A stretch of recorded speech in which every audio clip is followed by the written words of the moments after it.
Palakkad Puthur വെങ്കടേശപുരം residence welfare അസോസിയേഷന്റെ കുടുംബ സംഗമവും ഓണാഘോഷവും നടന്നു. കഥാകൃത്തും നോവലിസ്റ്റുമായ മുണ്ടൂർ സേതുമാധവൻ ഉദ്ഘാടനം ചെയ്തു.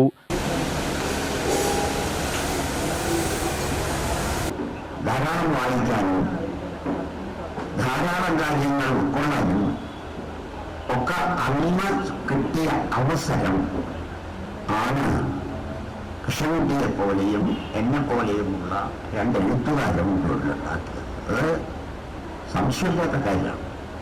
നേരിട്ട് ഒന്നും എഴുതിയില്ലെങ്കിലും ഈ തരത്തിലുള്ള ഒരു സാംസ്കാരിക ഉന്മേഷം ഞങ്ങളുടെ ഗ്രാമത്തിലുണ്ടാക്കാൻ ഏറ്റവും പ്രമുഖമായി പ്രവർത്തിച്ച ആളായിരുന്നു കുഞ്ഞീഷ് മാഷ്.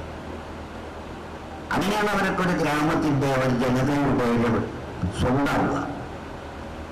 അങ്ങനെയൊക്കെയാണ് നമ്മൾ മറക്കാത്ത വ്യക്തിത്വങ്ങളായി അവർ മാറി വരുന്നത്. പ്രസിഡന്റ് ടി മുരളീമോഹൻ അധ്യക്ഷത വഹിച്ചു. നഗരസഭാ chairperson Pramila Sasidharan, vice chairman advocate E Krishnadas, secretary V Jayachandran, treasurer S T Satheesh എന്നിവർ ആശംസയർപ്പിച്ച് സംസാരിച്ചു. യോഗത്തിൽ SSLC, +2, ഡിഗ്രി പരീക്ഷകളിൽ ഉന്നത വിജയം കരസ്ഥമാക്കിയ വിദ്യാർത്ഥികളെ ക്യാഷ് അവാർഡും പുരസ്കാരവും നൽകി അനുമോദിച്ചു. തുടർന്ന് വനിതാവേദി കൺവീനർ രാധിക വേണുഗോപാലിന്റെ നേതൃത്വത്തിൽ പൂക്കളമിടലും കോളനി അംഗങ്ങളുടെ കലാപരിപാടികളും നടന്നു.